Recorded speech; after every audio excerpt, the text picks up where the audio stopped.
2024 नवीनतम अंत समय आपदा उत्प्रेरक भूकंप आ रहा है। एक भूगर्भ शास्त्री जंगल में नमूने लेते समय गलती से विषैले सांप से काटे जाने पर उन्होंने तुरंत मदद के लिए फोन निकाला, परंतु अत्यधिक तनाव के कारण फोन उनके हाथ से फिसलकर पत्थरों की दरार में गिर गया। कोई उपाय न देखकर उन्होंने चाकू से घाव को काटकर उसका खून चूसा ताकि सांप का जहर जल्दी न फैले और फिर जल्दी से जंगल में वापस दौड़ पड़े। जंगल में गिरकर बेहोश हो गए और जंगली जानवरों द्वारा खाए गए। घर के अंदर जाते ही लेई भाई ने तेजी से खाना भरना शुरू कर दिया, लेकिन थोड़ी ही देर में उसकी सांसें तेज हो गई और होश धीरे धीरे धुंधला हो गया।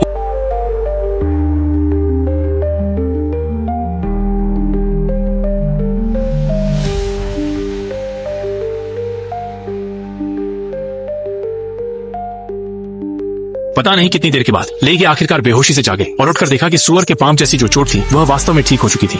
लेगे ने सोचा कि शायद पहले की आपातकालीन सहायता का असर हुआ है, लेकिन सुरक्षा के लिए उन्होंने अस्पताल जाकर जांच कराने का निर्णय लिया।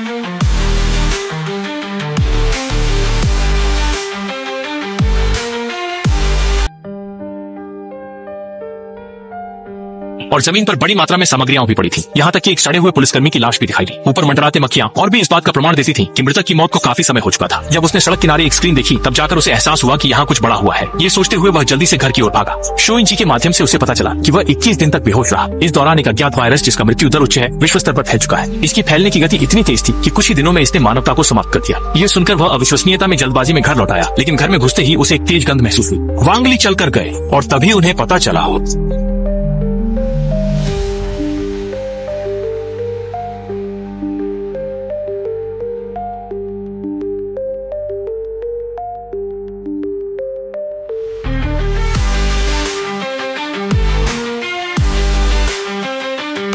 उसके बाद दूसरे मंजिल के गेम रूम में गया और वहीं स्थिति थी। चारों ओर खोजने के बाद भी कुछ न पाने के बाद लेईजी ने आखिरकार हकीकत को स्वीकारा और पूरे दिन की थकावट के बाद वह होटल की छत पर हॉट स्प्रिंग में नहाया। इसके बाद वह तीसरे मंजिल के रेस्टोरेंट में बिना शर्ट के उदास होकर शराब पीने लगा। तभी पीछे से एक आवाज आई। लेईग ने बिल्कुल नहीं सोचा था कि यहाँ अभी भी उसके जैसे ही जीवित लोग हैं। उसे देखकर वह तुरंत अपने शरीर को शर्मिंदगी से ढकने लगा और उनकी जानकारी से लेईग यह सब समझ पाया था कि असल में जब वायरस आया था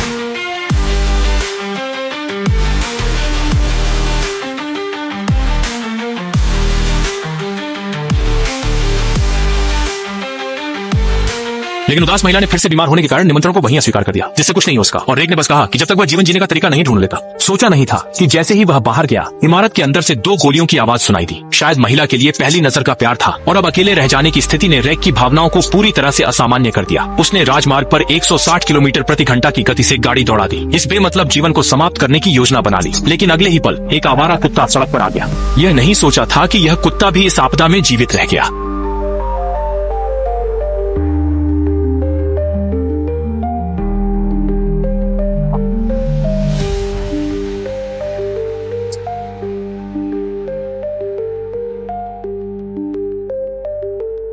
परंतु एक दिन अचानक दूर स्थित इमारत से धुएं की एक लकीर उठती दिखाई दी, मानो संकेत देती हो कि वहाँ कोई जीवित बचा है।